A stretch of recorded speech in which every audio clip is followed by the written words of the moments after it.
Shalom, c'est Marie-Pierre. Alors, je suis là encore une fois pour te parler du jeûne de notre chaîne Restored in Christ, restauré par Christ.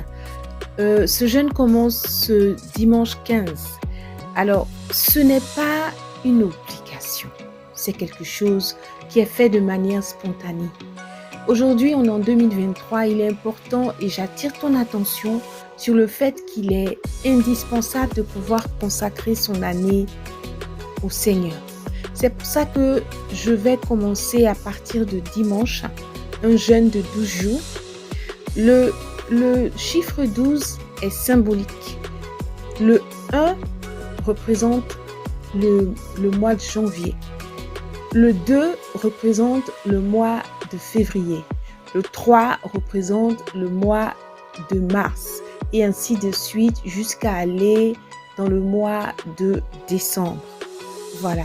Donc, ce sera un temps de jeûne pour ceux qui peuvent, un temps de consécration. Il est tellement important de ne pas arriver à la fin de l'année et de faire des points qui sont négatifs, des points qu'on aurait pu changer parce que quand on est chrétien, on a la possibilité de changer nos circonstances. Quand on est chrétien, on a la possibilité de déclarer des paroles qui, au nom de Jésus, vont se manifester dans notre vie. Alors, je t'invite à venir spontanément sur la chaîne. Quand tu as un moment pendant la journée, en fonction de l'endroit où tu te trouves, ce sera la possibilité de pouvoir écouter des enseignements. Ce sera la possibilité de pouvoir partager des versets qui vont au jour le jour sur ces 12 jours-là. Nous entraîner dans la présence de Dieu, nous entraîner dans la parole de Dieu. Parce que la révélation de choses cachées est pour les fils de Dieu. Alors, par rapport aux dispositions, si tu sais que tu as une pathologie particulière, le jeûne, il commence à 6 heures, il finit à 18 heures. Donc, si tu sais que tu as une pathologie particulière, si tu sais que tu es enceinte, si tu sais que tu ne peux pas jeûner de manière normale, adapte le jeûne à ta situation. Ce serait un manque de sagesse de foncer tête baissée dans un jeûne qui ne te correspond pas.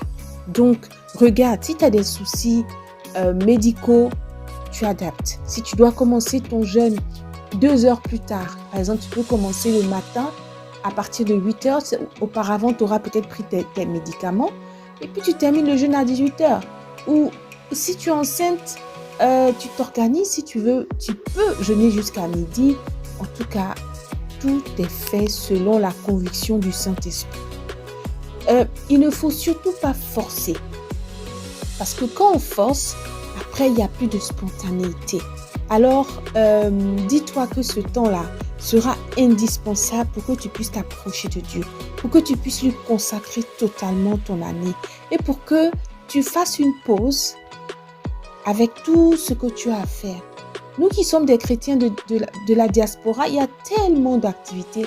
Avec ce changement aussi de température, souvent on s'oublie et on enclenche une année sans avoir pris nos marques. Et ces marques-là, je souhaiterais les prendre avec toi. Alors, d'ici ce dimanche, encore une fois, je vais te rappeler qu'on doit se retrouver. Je vais te rappeler qu'il faut qu'on se consacre chaque mois de l'année au travers de ce jeûne-là au jour le jour et qu'on puisse bâtir quelque chose ensemble, quelque chose de solide, qu'on puisse ensemble crier vers le Père. Et je voudrais te dire que le dernier jour du jeûne, on va faire une mini-veillée de 2 heures de temps pour clôturer cet instant-là et puis pouvoir rendre grâce. Voilà, chacun fait ce qu'il peut, chacun fait en fonction de sa position géographique, chacun fait en fonction de sa disponibilité. Parce que la parole de Dieu dit que là où il y a l'Esprit de Dieu, il y a la liberté.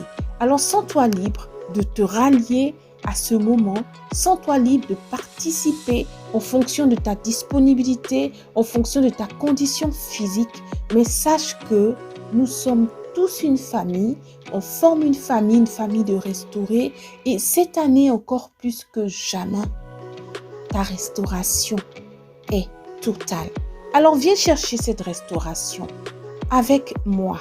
Viens chercher cette restauration avec toute l'affection qu'on a ensemble les uns pour les autres et que d'un même corps, d'un même cœur, d'une même âme, on puisse crier à notre Père. On va lui dire, ô Éternel, entends la voix de nos supplications. À bientôt.